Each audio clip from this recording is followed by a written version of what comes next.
Can I be a colonistic capitalist just for a brief second? Yes. Ready? 5,000 barrels? That's nothing. You guys see some of the other oil spills. That's a light oil spill.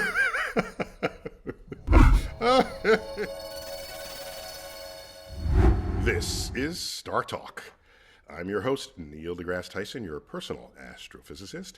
And today, we're going to talk about environmental science and what it means to even be engaged in that if you're in the West or somewhere else. Well, let's find out what that means in a minute. I've got with me my co-host, Marcia Belsky. Marcia, welcome back to StarTalk. Yay, thank you so much for having me. I'm so excited to be here. I'm excited for this topic too. I'm really, really excited to hear about this.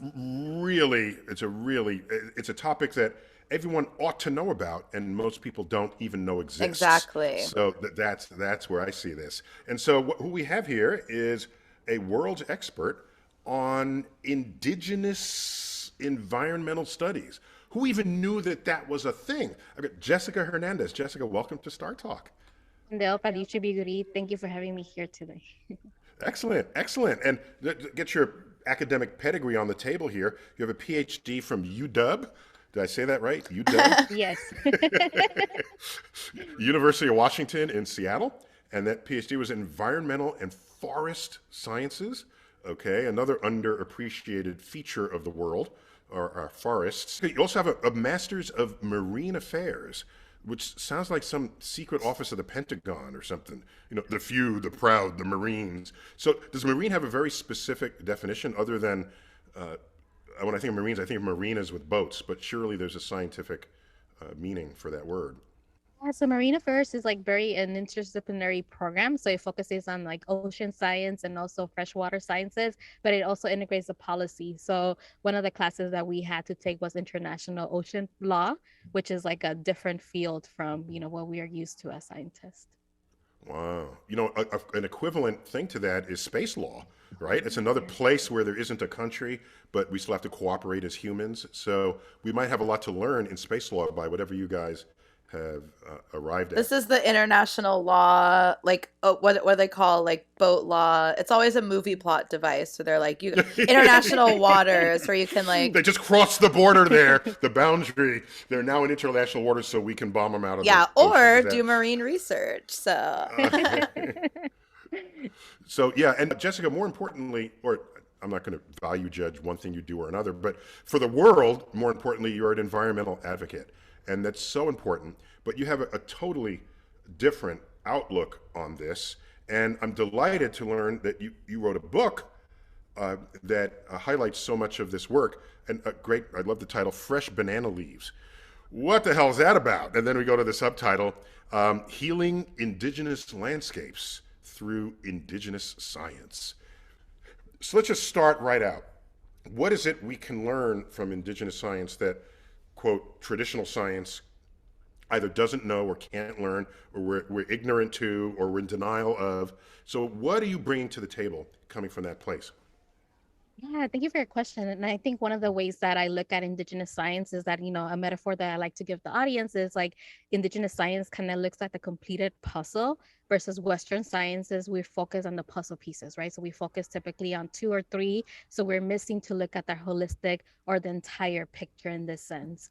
And Indigenous science, the way that is, created as a framework, we put our spirituality and our identities at the front and center of it, versus in Western science, as you both know, right, it follows the scientific method where we are told to remove ourselves, our spirituality, from the Western science in the name of objectivity. So Indigenous science, in a way, connects our relationships that as humans we have with nature and how we are a part of nature and nature is a part of us. So that's the differences that I usually tell the audience, especially when comparing and contrasting Western science and Indigenous science. So I think a philosopher would say that science, modern science, as we now think of it in the schools, is reductionist. And whereas what you're describing is more holistic, right? Because if you're reductionist, I'm not looking at the whole puzzle. It's this corner of the puzzle, and I know exactly how this piece fits that piece, and I'm so close to those two pieces, I have no idea what the whole puzzle looks like because I've focused. And whereas if you are holistic, you're factoring in everything. But is that always a better thing to do? I think it has its ups and downs, right? Because sometimes you can kind of invest a lot of time trying to look at the entire puzzle piece. But one of the things that I often see in the Western sciences is by us focusing on two or three puzzle pieces, or like you mentioned, the corner of the puzzle, we end up creating more harm, especially as it pertains to our environments, especially as it pertains to people. And given that we have racial injustices that are interconnected to environmental injustices, to climate injustices, oftentimes as scientists we end up creating more harm than good. So I think that that's the pros of looking at the entire puzzle piece so that we can reduce the harm that we generate as scientists.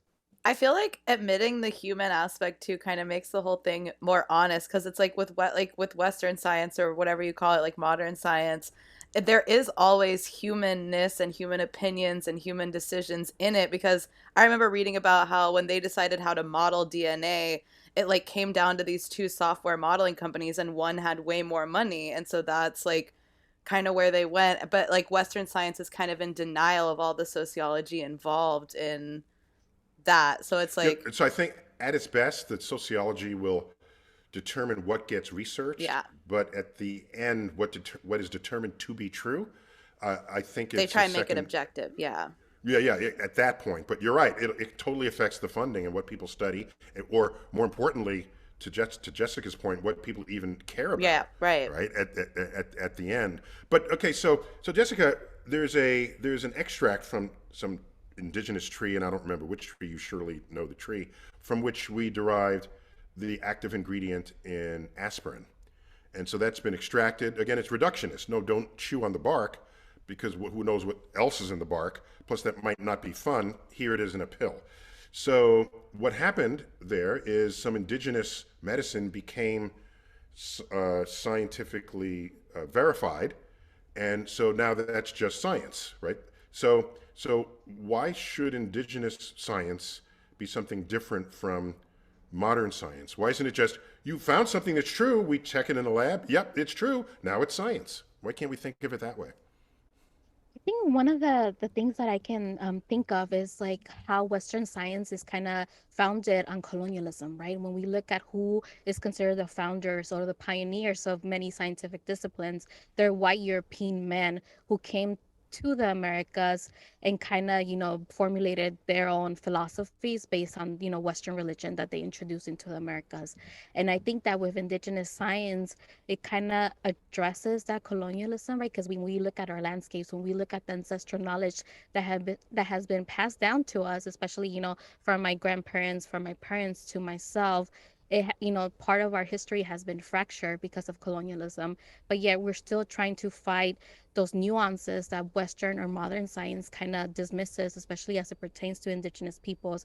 One being, like you mentioned, examples of our traditional medicinal plants or the medicine that we practice, and how we can compare that to how Western medicine is practiced today, right? Where they're also looking at one puzzle piece and they're giving you, medicine for whatever you're going into the doctor for. But in reality, the long term effects, it has other impacts in your overall health. So I think that, that's an example that, the foundation of colonialism and how that's embedded in the modern or Western science we So practice. I like that the medicine they prescribe for that one ailment is a puzzle piece because they're not looking at the whole thing. You got this Mm-hmm. one ailment, we give you this one pill, and then come back, later for another pill, maybe.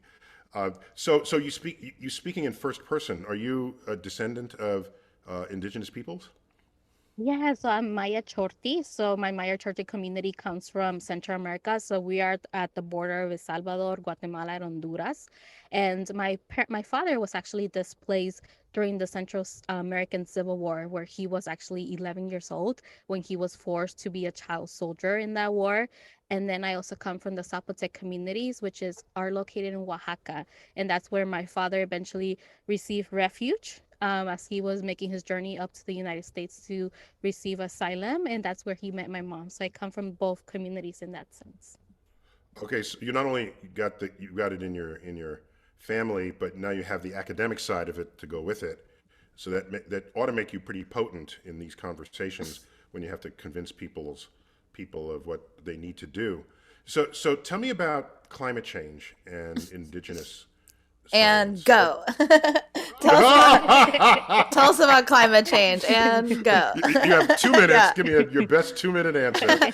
So I guess to give my 2 minute solution, when we look at indigenous communities, especially our relatives or our communities who are living in our ancestral lands, one of the things that I can notice is that we are already facing the climate change impacts, right? When we look at Latin America is the house for 50% of the world's biodiversity. So we're seeing how even despite colonialism, capitalism, all these Western ideologies being introduced into our lands, we're still stewarding and caretaking for 50% of the world's biodiversity. But just to be clear, the Amazon basin is most of that, isn't that right? Yes, and Yeah. yes, Wow. and we see how even like, the indigenous communities in the Amazon are facing extreme violence because, they're going against these international agricultural corporations, multi-billion-dollar corporations that are trying to deforest the Amazon rainforest.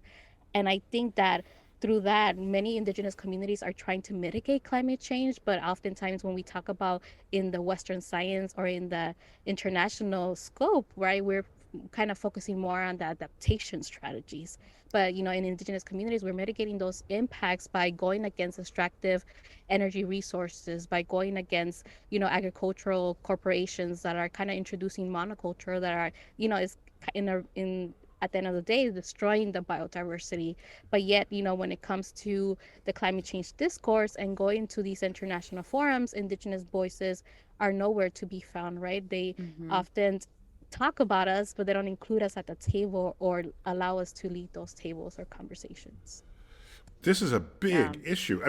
So this goes beyond science. This is policy. And when you mention sort of the colonistic cultures descending on the native cultures, I don't have a problem when you say they brought their science with them, but the real oppressive parts of it is not so much, I would think, is not so much the science, but their way of living and their way of conducting business and their way of how they think of themselves relative to other people. Because every colonist is like, I'm great and you're not, and I deserve this and you don't, and my God says it's better than your God. And that's a whole, I don't want to call that science because it's not. Yeah, because it's like science should just be indigenous science until religion and colonialism and capitalism, all these things come into play that change it into this destructive force. This whole soup of forces that probably don't have one force that probably don't have only one solution. It's got to be a multi-pronged solution because it's like you said, Marcia, it's coming from economics and culture and religion and all of these bits and pieces that we call civilization. Yeah. And you're fighting it. It's interesting because it's like, I feel like it's kind of what's happening in every area where it's understanding these great forces, like, and you're fighting against it locally, and it's like, well, we can protect like what we still have, but then you're still fighting against people trying to take that and encroach on, the land that is protected. Right. We got to take a quick break, but when we come back, I want to take a deep dive into that biodiversity question.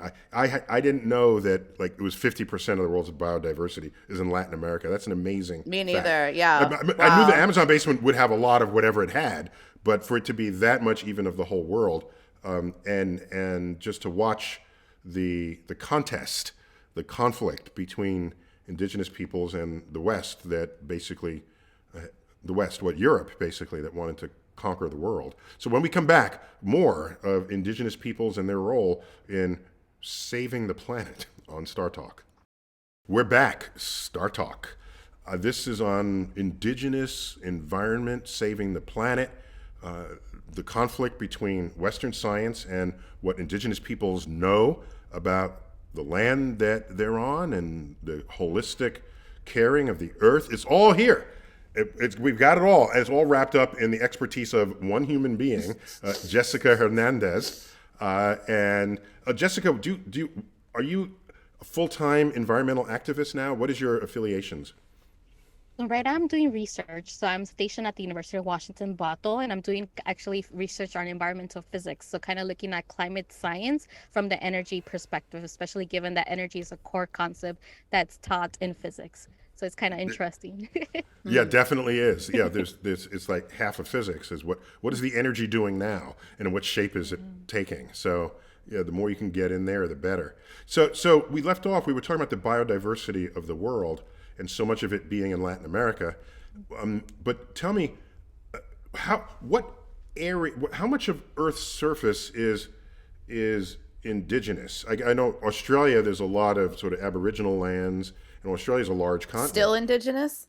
Last I checked, there was the land given unto the Aboriginal people. So I'm just wondering, Jessica, what's the latest on that, on this relationship between original peoples and everybody who came later? Yeah, one of the things that I see, especially in the global context, is that indigenous communities are still fighting for those land rights. As we all know, right, nobody wants to give up their land, especially land that has been stolen from people, especially indigenous peoples. We have a unique history, right, when we talk about, like, for instance, the continents of Australia, the continents of Africa, the continents of South America, and also North America. And I think that is very different in each community, especially in each continent. But for instance, in the Americas, we are seeing some indigenous movements that are reclaiming land rights, especially the land. And one of the movements that I talk about in my book, Fresh Banana Leaves, is the Zapatistas movement.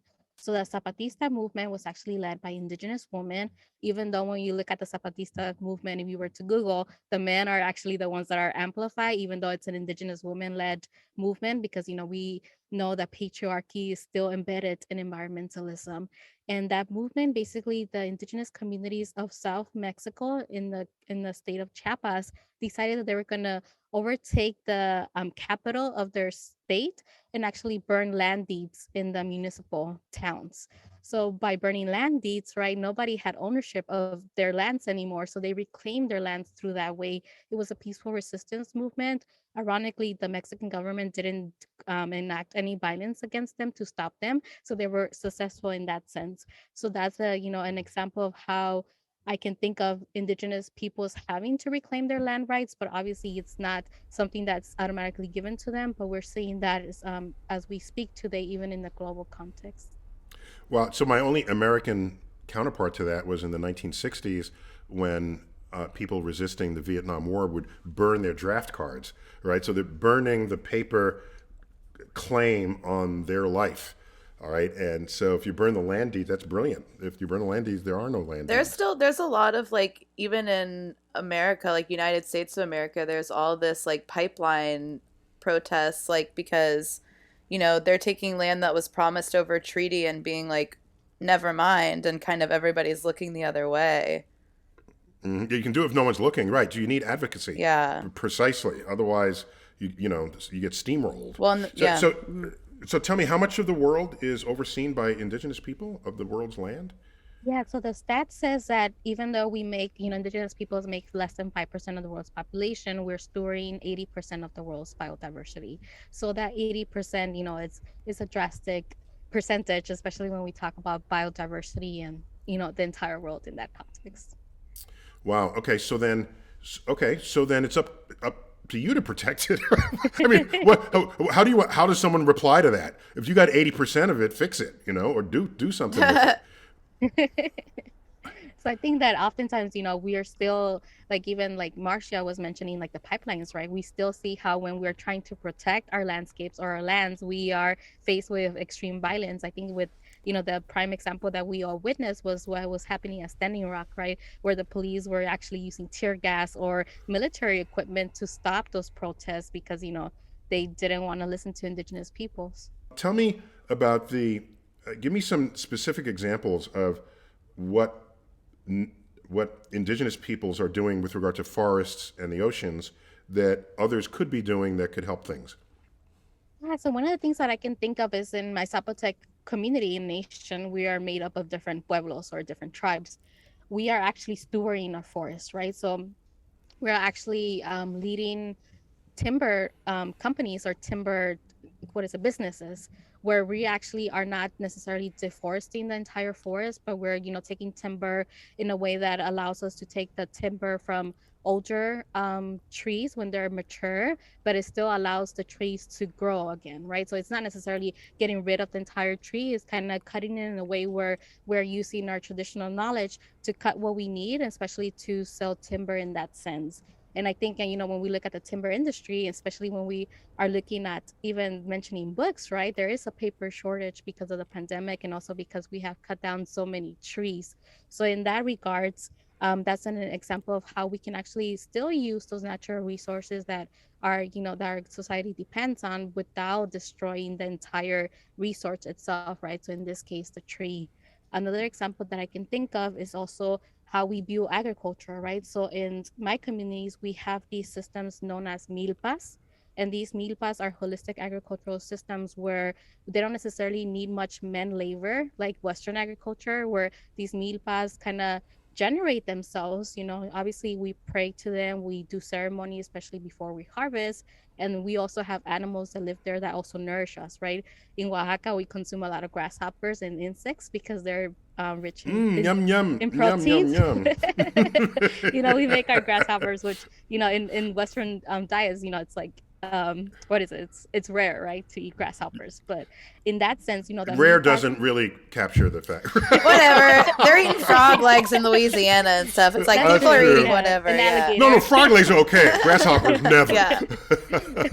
But I Gotta guess draw the line frogs eat somewhere. grasshoppers, so so you're like I've indirectly actually, consuming them. I've had Yeah, I've see? had pan-fried grasshoppers before. They're crunchy, and I don't know if, a little salt and pepper. They were fine. I definitely think So- the way I'm socialized, I always scares me because it's always like when the apocalypse comes, are you going to be able to like eat bugs or eat everything? And people who can live off the land obviously have such an advantage. And I'm like, I don't know. I eat like mac and cheese out of the box. You're first to go. I'm first to go. You're the first wave of Push death. comes to shove, I like to think I could eat a grasshopper, but we'll see. We'll see.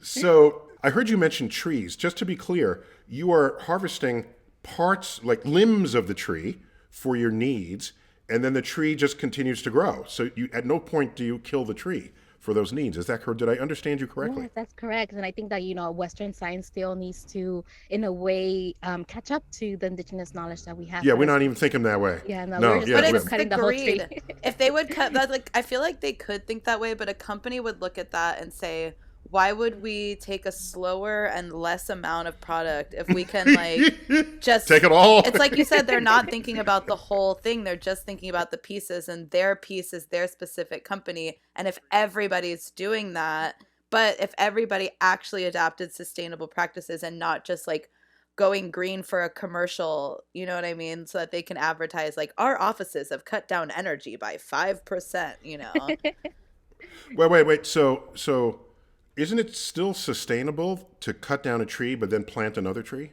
Isn't that still creating some kind of equilibrium? It's a more violent equilibrium, of course, but isn't that still what... I mean, I was amazed growing up.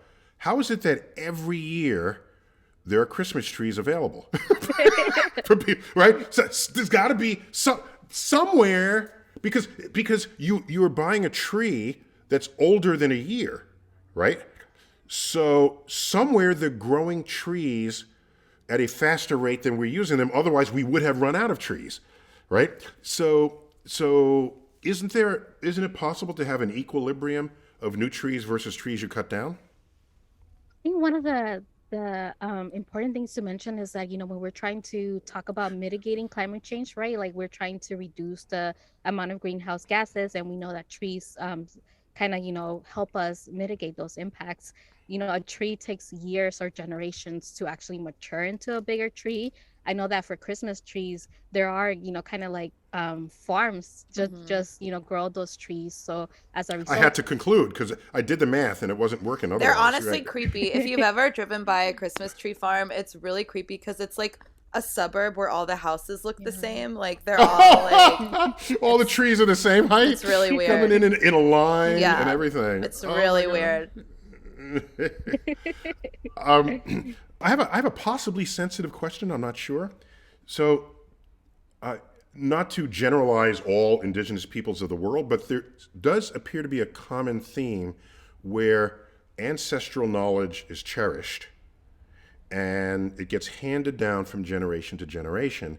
And no one wants that to be lost, lest you break off an entire branch of wisdom that had been there ever since the dawn of things. Is that a fair generalization? Of course, there are detailed differences I would expect, but because I want to make a different point related to it. But is it fair to make that generalization? Yeah, and I think that, one of the examples that we can look at is slavery, right? Because slavery was stealing indigenous peoples from the continent of Africa and kind of ripping them apart from their roots and bringing them into the Americas to caretake and steward the lands, right? Nobody taught them how to do that. And I think that through that, right, I know that, not every indigenous person agrees with me, but I always include our Black relatives in the indigeneity discourses because, they have indigenous roots that were stolen from them. And one of the ways that they were able to kind of fracture that indigeneity was through, separating families. And we saw those tactics even used in boarding schools, right, where indigenous children were ripped from their families so that they can be assimilated. And we it's very parallel to what happened in slavery. And I think that oftentimes, that's a great statement to make because we saw those things happen in the past, especially as it pertains to Black and indigenous peoples in the continent of the Americas. Did you actually use the word indigeneity? I love it. Yes. Oh, very cool word. Oh my gosh. Okay, so here is my question to you then. Isn't an aspect of that problem that many of the indigenous peoples did not have writing as a tradition? Because when you have writing as a tradition, nothing gets forgotten. It just gets put in a book, and now a next generation can read the book and compare it to other new discoveries, and then it becomes part of the culture with no risk, lest there be a library fire, with no risk of it getting permanently lost. So why doesn't somebody just write down all of these traditions, and then we have this canon of indigenous holistic ways, and then we can go page by page and say, we tested that in the laboratory. We have a better way for that. Hey, we never knew about that. Let's try that out. How come that's not happening? We all see how yoga went, so I'm sure that would go well if we put it all into a book and then Westerners could just charge people to read it. Yeah. Sorry, I didn't mean to cut you off. I think that it's important to mention that some of our ancestors actually had writing systems, right? When we look at the Mayan civilization, and when we look at even the Oaxacan indigenous communities, we had codices, which were written ancient, kind of like our writing style, but they were burned during colonization. A lot of our regalia, our traditional clothing, actually coming from a family that embroiders and does regalia for our communities. We write our own stories through that art, through that embroidering of the flowers. But yet, when we look at how colonization addressed that, they burned those items because they were, because of Western Christianity, they were kind of relating that to worshiping the devil, worshiping evil spirits, so they burn a lot of that. We have some codices, our written writing styles in stones kept behind museum glass doors, right, to the ones that were actually not burned, and they're in Europe. So how do we have access to those things that these multi-billion-dollar museums are actually keeping behind museum glass doors, when in reality, that can be used for us to also pass down the knowledge and reclaim some of the knowledge that was, stolen and lost because of colonization and all the. Well, of course, there's been an ongoing movement to decolonize museums and other institutions that exist, all the fruits of indigenous peoples through the lenses of Western folk. So we're going to take a quick break. But I want to remind people that you have a new book, and the first two words are banana leaves. And you have to just, before we go to break, just explain the banana leaves because it did catch my attention, mind you. But I'm forcing you to tell me a little more about those two words. Yeah, so banana trees are actually not native plants to Central America. And I think that one of the reasons why I entitled it Fresh Banana Leaves is because banana trees, while they were introduced into Central America, they have become our relatives, right? When we look at Central America cuisine and our food and the traditional foods like our tamales and everything else that we make, we incorporate those banana leaves. And I think that that's a history that many indigenous communities in the Americas that have banana leaves into their diets kind of have that relationship with banana trees as it relates to them becoming a relative and also a displaced relative. And we can talk more about that in the next. Wow. Okay, so it's not only a literal but metaphorical reference to an entire way of living. And it also kind of ties to my father's story, especially his story when he was a child soldier. At the age of 11, he was forcefully um, made to join either the guerrilla or the military, the government military. So he joined the guerrilla. And one of his stories that he tells me is that banana trees, even though they were introduced into Central America, they became their only food source, right? When we look at the guerrillas in Central America, they were made up of indigenous children fighting against the oppressive government structures, especially the government structures that introduced these plantations that were forcing indigenous children to work for, pennies, oftentimes for just a meal. And I think through that, it kind of also plays into the role that, these banana trees, they were fighting against, like Marcia was talking about, they were fighting against these systems that were introduced, not necessarily against the banana trees, but the systems that kind of govern those plantations, especially as it relates to, those Western monocultural agricultural Management systems. management Yes. habits of the thing. Yes. Right.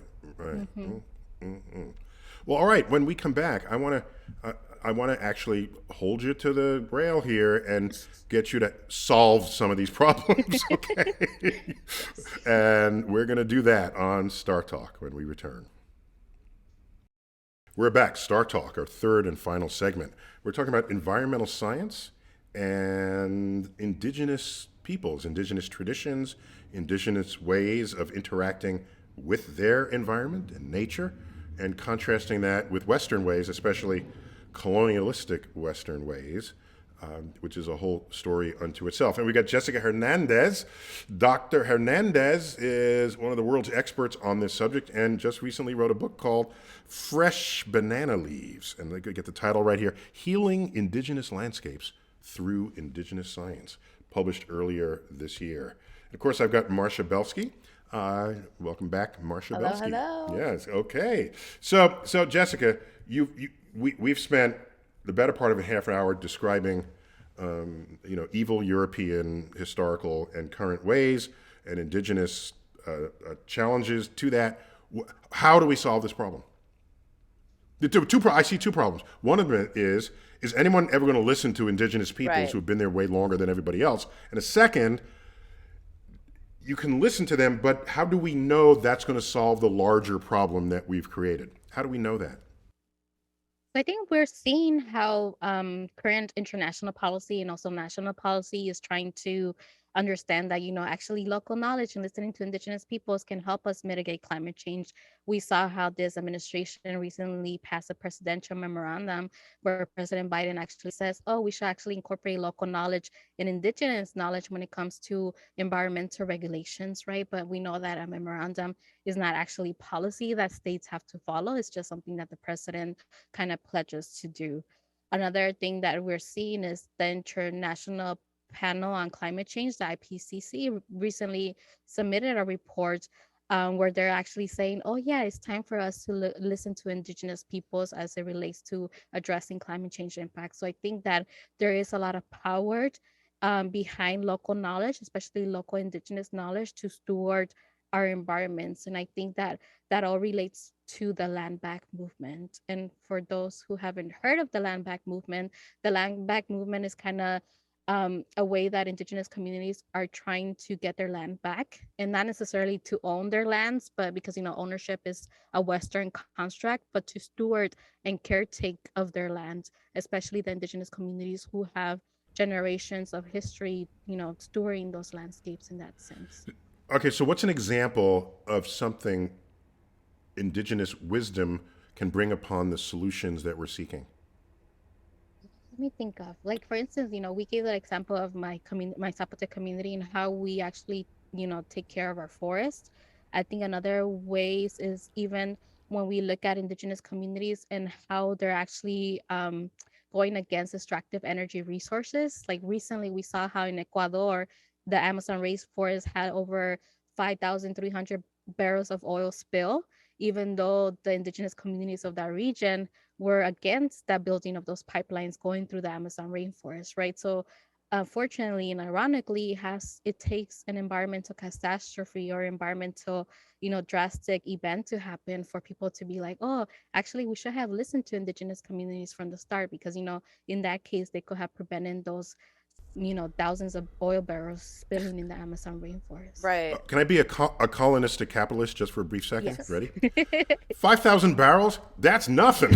You guys see some of the other oil spills. That's a light oil spill. They didn't want built. Exactly. It sounds like, it feels like there's still a very infantilizing approach to like Native communities where it's like very like. That's a good way to say it. I agree 100%. Asking to help when we need it. And like you said, mostly after the fact, after a catastrophe, even laying blame when it's like just to dodge blame for like where the issues actually arise from. And then you see Native people working so hard to preserve the land and to, just fight to be listened to. And it feels like we could just cut out so much of the BS by just cutting out that first step of like, should we even listen to them? Will it even work? And it's like, I think we've seen pretty well what the issue is and who knows what keeps the earth going versus what kills it. I agree, Marcia, completely.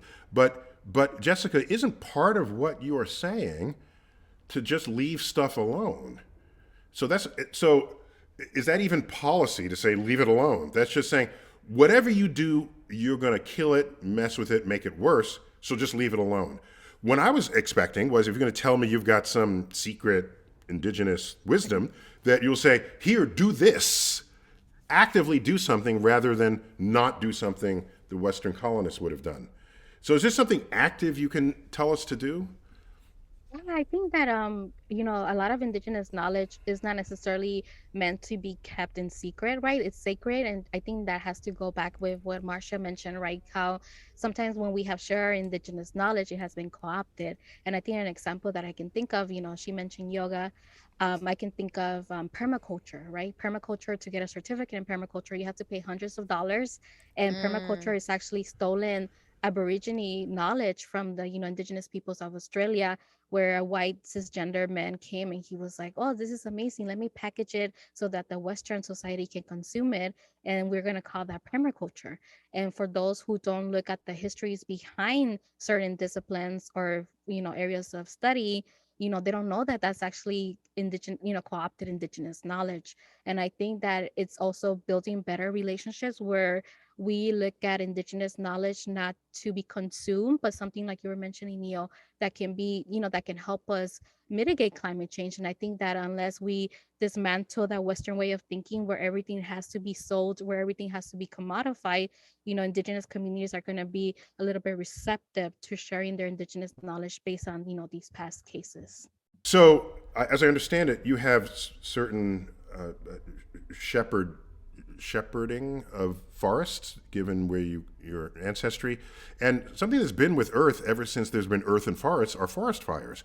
They've been sort of picking up the pace lately, but nonetheless, how did indigenous peoples ever deal with that? Because those can happen very naturally with a dry season and a lightning bolt.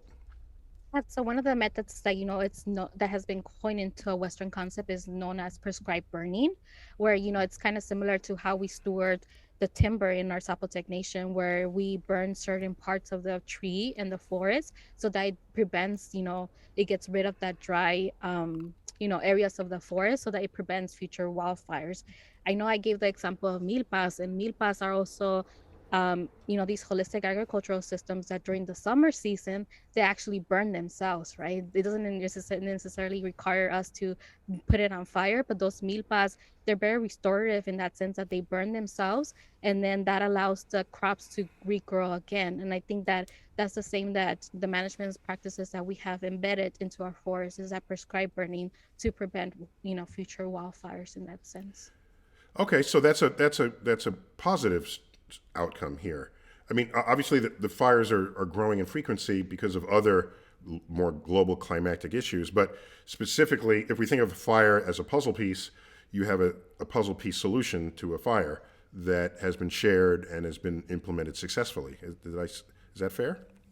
Yes, and we're, like you mentioned, it's starting to be picked up. So it's not necessarily like 100% implemented, but it's getting there, right? We're seeing that more in California, in Washington. We're seeing some areas that, the local firemen are actually saying, oh, yeah, we should actually learn from the indigenous communities and do these prescribed burnings to prevent wildfires in the future.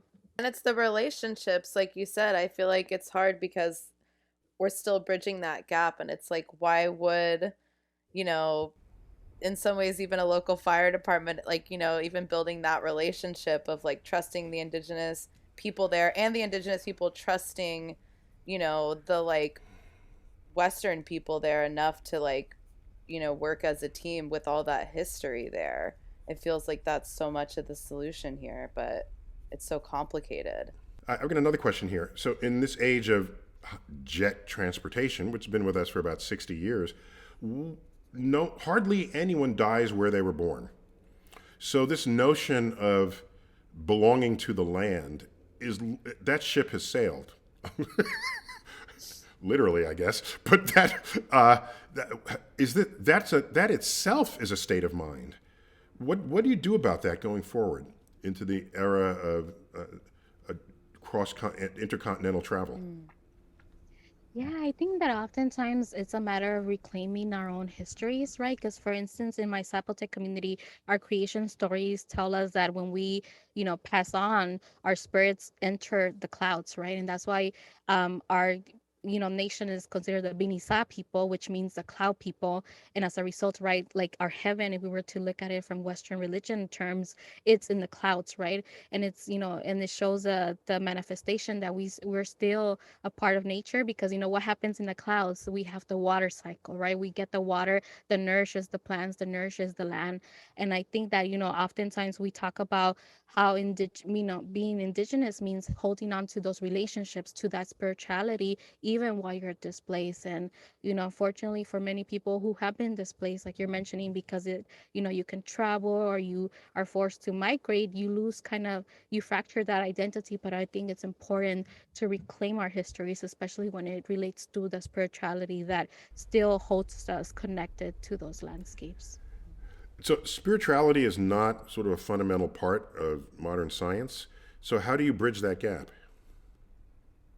I think it takes us to relearn and unlearn the ways that we have been taught science, especially when it comes to, being objective. Because when we look at the foundations of many science, and for instance, somebody who's studying the concept of energy, we know that the concept of energy was actually created during the British Industrial Revolution, right? So there was a lot of Western religion, Entirely. embedded in that concept of energy. But when we practice energy from the environmental physics lens, we tell ourselves, oh yeah, it's not social political, it doesn't have any ties to our society, it's an abstract concept that cannot be seen or perceived. But in reality, when we look at the history of that concept, it's very embedded in that religion and that British industrial revolution beliefs. But somehow there's a disconnection between the history and how we're told to practice that today. So how should someone practice it today? Someone gets a degree in physics. What would you want? How would you want to see that? You want them to read up on indigenous ways, just so that where they can or should fold it in, it's available to them? Because right now, of course, we're not even exposed, even if there were something there. And I think that I currently work with a lot of physics teachers, especially teachers who teach in the secondary educational system, because physics is a secondary educational topic that's taught everywhere. And I think that one of the ways that we can do that is even by integrating equity, right? When we look at teachers serving Black and brown students, a lot of the energy impacts that it has in societies is actually impacting the students' community. So it's not just looking at the indigenous ways of knowing, which I think is a great step to do, but also looking at the societal implications that the concept of energy has through place-based education, right? As someone who grew up in South Central Los Angeles, there are so many examples that I can think of how energy actually created more environmental pollution and how that's related to the high asthma rates that, we suffer as children living in South Central Los Angeles. Okay, so that's energy produced by fossil fuels, but you can make energy other ways that wouldn't pose that risk. So that's a factor as well. And